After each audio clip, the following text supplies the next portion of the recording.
Hi guys, I'm back for another clip. Even though last time I think I got one thumbs down, but I got a couple thumbs up. So either way, I'll be doing it anyway. As I told you last time, maybe in case you guys don't know how to this way, the YouTube channel, the Instagram, or even my break group. Break group is just there in case you guys want to know. But most likely if you could subscribe to the Instagram or the YouTube, we would much appreciated. As in the Thai's way. Thank you, Khop Kun Krap. What I'm doing today, a lot of Thais have requested me to do this. Impeccable Soccer. I know it's a bit late. We're probably towards the tail end of the product, but like I said, a lot of people still want to know what my thoughts are, what I think about the product. So just today, I thought I'd go into a little bit of detail with about Impeccable, which I am doing actually three things. I'm going to talk about the appearance of the cards, overall design, blah blah blah. I'm going to talk, as you know, mainly I do a lot of breaks and I join other breaks. So I'm going to be talking about the case of the box breakdown, what I think about it, what to look for. And again, a lot of you guys probably already know this, but I'm doing this clip for a lot of guys who don't know yet, are new to breaks or soccer cards. And also I'm going to be talking about the value for breaks in terms of what to hit, what you are looking for, and also the trend with the Asian, especially the Thais, when compare this product to what I did last clip, which was Select Euro. So let's go into the things that I think Panini could have done better. That's what we're going to start with.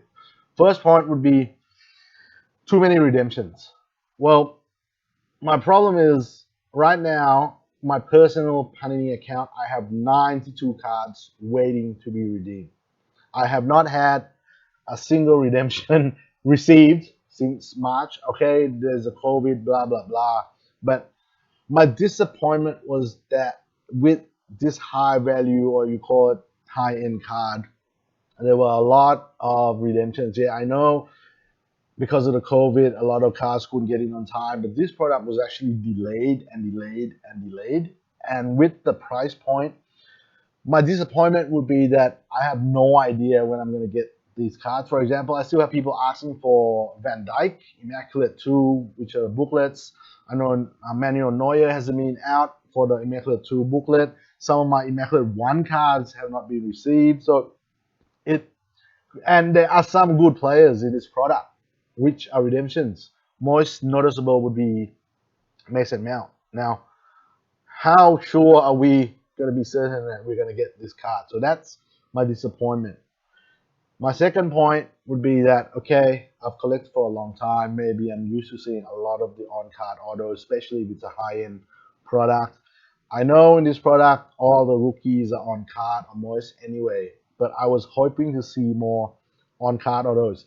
Again, if you're new, you probably don't mind too much. But again, I've been using products like Flawless. I've been using products like Noir, even Eminence. Eminence is 2018. Okay, it's super high end, so we'll take that out. But even with Nobility, also had on card. So I wanted a little bit more on the on card autos.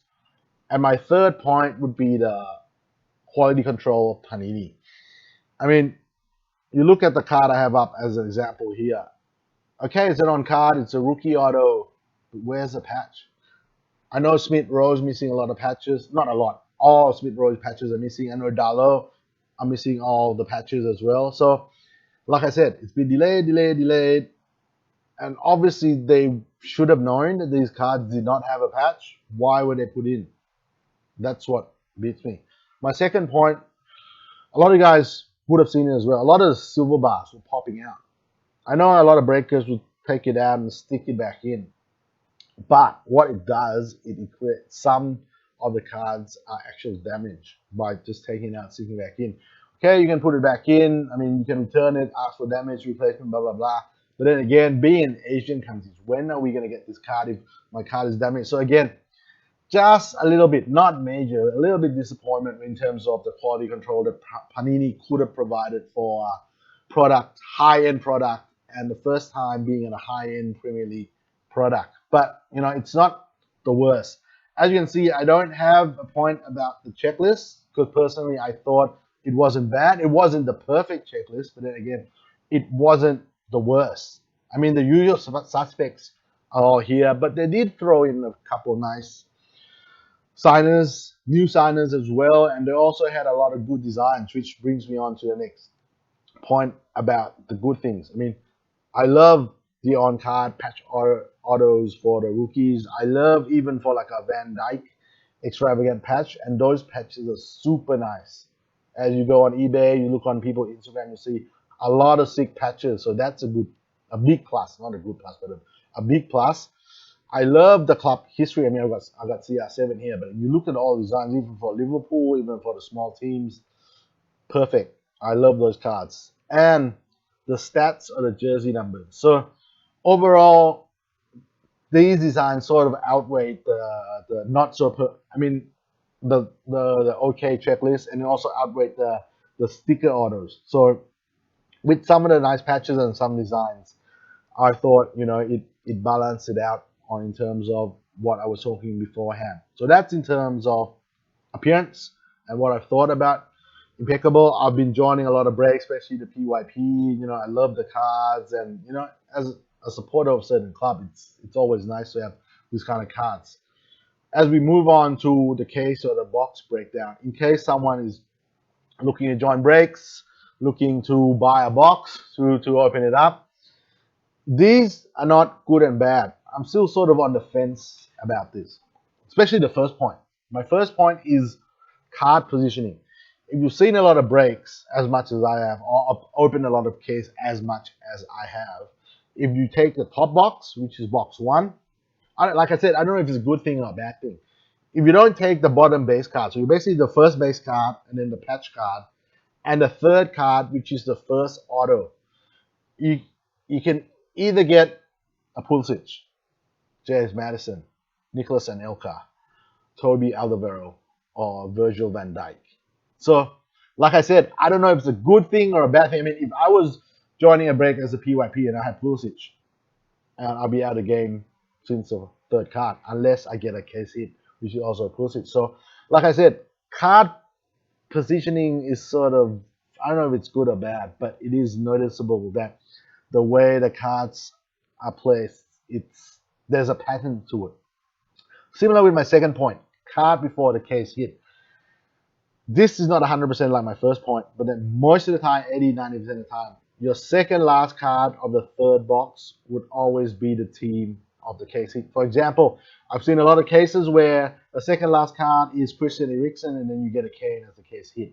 I've seen a lot of instances where it's a Manchester United card, and then you get a CR7. You get a Lacazette club history, and then you get a Ongli or a Bergkamp. You get a Michael Owen, or even sometimes Torres, and then you get a Suarez case hit. So again, I'm not sure if it's good or if it's bad, but it is noticeable, and you can sort of predict what's going to happen in the case. So maybe mixing that a little bit might have been better.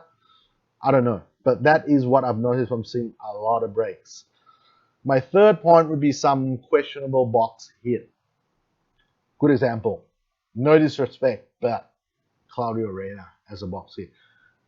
Again, maybe because he's American, Panini is I mean, I know it comes from Italy, but now it's an American company. But Reyna, really, I mean, I can sort of get away with a Shearer being a box hit to a certain degrees, but really, Claudio Reyna? I don't know.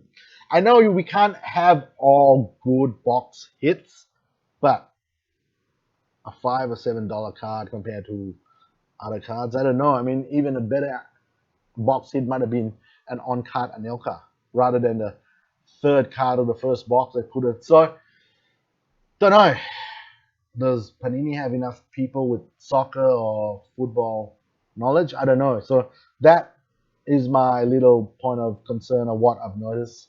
And my fourth point would be that some cases have the same cards, the same players, even the exact same cards. See a lot of Rashford, seen a lot of Eric Cantona. Again, if you were joining a PYP and you had a Cantona or you had a Rashford, then it was good because you get two cards. But then again, come on, for a high-end product to have the same cards in different boxes, I've seen a lot of Rashfords, patch autograph and patch autograph. Same parallel as well. So Again, high-end product, maybe. I know it's hard to pack these cards to blah blah blah blah blah, but as a consumer, I was hoping they would mix it up a little bit more. But then again, not complaining too much. This is just what I've been seeing and what I think about it. Now, in terms of value, I've listed the case hits. I always get it wrong. Here, the Suarez, Kane, Bale, Henri, Bergkamp, CR7, Pulisic sticker, and triple auto. Again, Pulisic sticker as a case hit, but then on cards, the third card in the first box. We'd love to hear the logic behind that because I'm not knocking it. I'm just saying that's what it is. In terms of value, I mean, you hit a CR7, of course, you're going to be better off.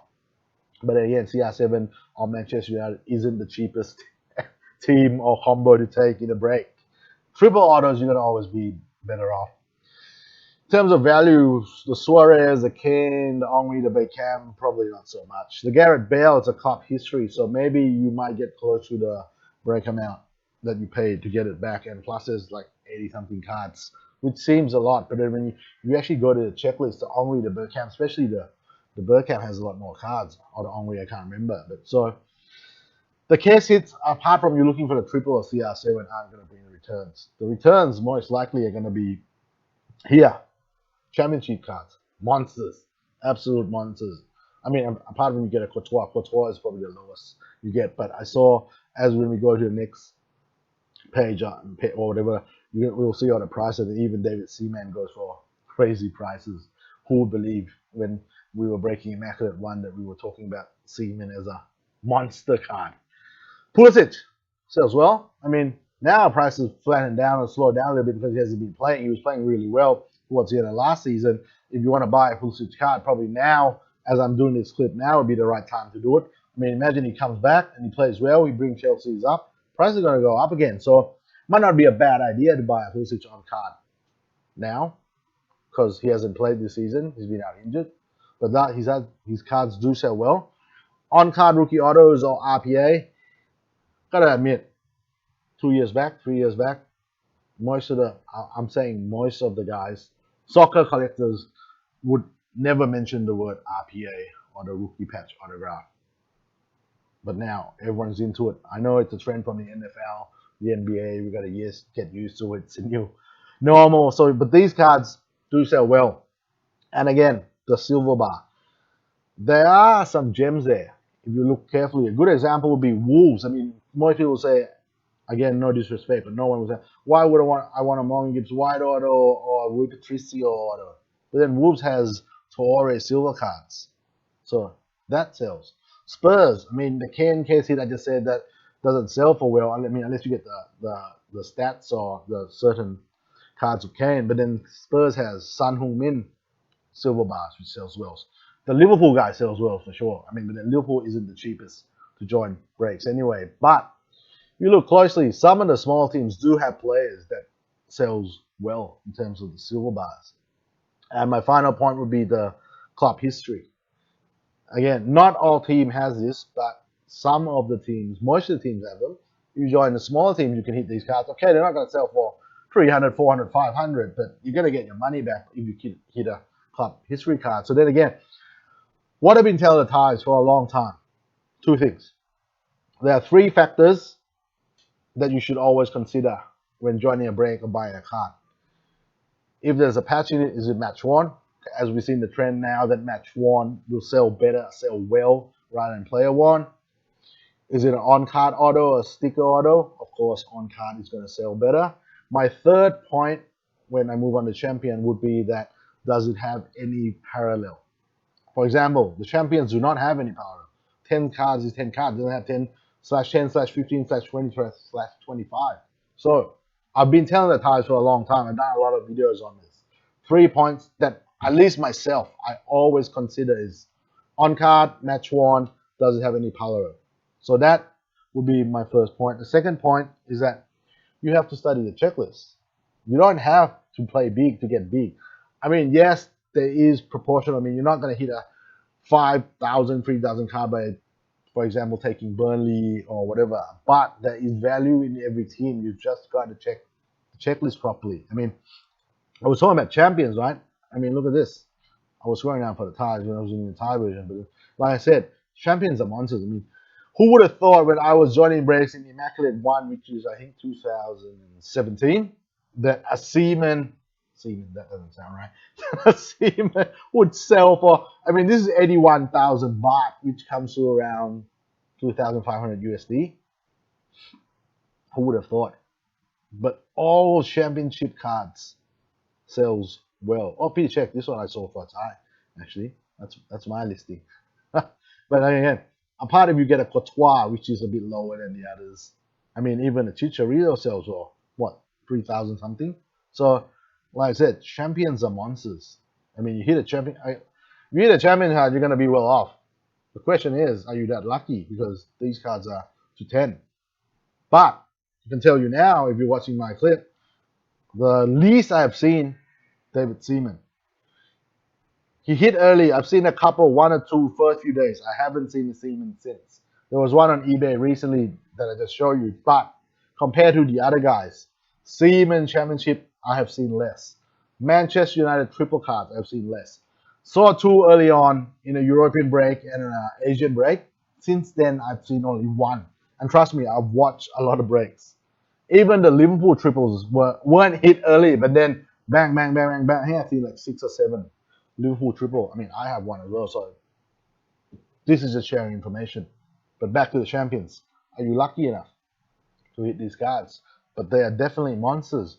But then again, at the same time, like I said, it's not just the champion cards. If you look at what has been selling well, man, Pulisic history, 300K. I think that's like 10,000 USD. No, it can't be 10,000 USD. It's expensive. RBP champions. Of course, the CR7 gonna sell well. Champions again. Pulisic masterstroke. No parallel. See, so you see a pattern of how the prices of the cards. Stats again. No parallel. Only 13 cards I think for Pulisic. Champion, CR7 champions. Triple cards. Like I said, triple sells well. Of course, a Van Dijk 1-on-1. Jersey number for Pulisic. Start to see some RPAs. Nick Pope stats. Not jersey number, but it's a 1-on-1. Jersey number is 1. Salah Gold Bar. Another RPA. 1-of-1. CR7. Again, another non-parallel card. So you get my point. Cards which basically are produced less of certain players are going to sell well. But like I said, it's not just the big teams. As you scroll down, you will see Son Heung-min. Like I said, Vardy, Leicester City isn't the most expensive team to take, and you have a James Maddison on card as well. So it's basically you have to study the checklist. You have to be aware of the prices. But if you ask me, a lot of Thais, a lot of Asians ask me actually, compare this to Select. I'll be honest. I said it in my Select tech or video or whatever. The Asian market, or especially the Thais, are not that into the base cards, rookie base, or the inserts. As you can see, Thais and a lot of Asians, the Select Euro breaks have slowed down. I mean, there's so much we want to join for base card and Select, especially the Thais. Thais are more of a collectors. Impeccable is what we consider more of a collectible because a lot of cards to be collected by collectors of certain teams. So a lot of people ask. I would say Thais would be more into Impeccable than Select Euro, especially the pricing now. Select Euro is still retailing around, the day I'm doing this is around 500 USD. Like I said, most Asians would be more into the autographs, the patches rather than the base cards, the inserts. You don't really mean you can go look at the trend now that a lot of Asian countries have slowed down in breaking Select Euro, but we're still breaking Impeccable. So that should give you a good indicator. But then again, I think it just comes back down to you've got to ask yourself if you're a collector or an investor. Well, I see myself as 80-85% collector, the rest investor. So I would always join breaks or take teams that I would want to collect. And the other 15% would be invest in teams, join breaks in teams that I think long term would have cards that would go up. But that's just me. So you basically gotta ask yourself. Once you ask yourself that, then like I said, it's just two things. Study the checklist like crazy, and consider the cards if they are on card, they are match worn, and most importantly rather, are the cards limited? Are there any parallel to those cards? But again, it's just my way of thinking. You know, I could be right, I could be wrong. But I do hope you guys enjoying these kind of clips. I'll certainly be doing more and more in the future. And then again, if any of you guys could just like subscribe this way to the Instagram or the YouTube, it would be much appreciated. Thanks guys. See you next time. See ya.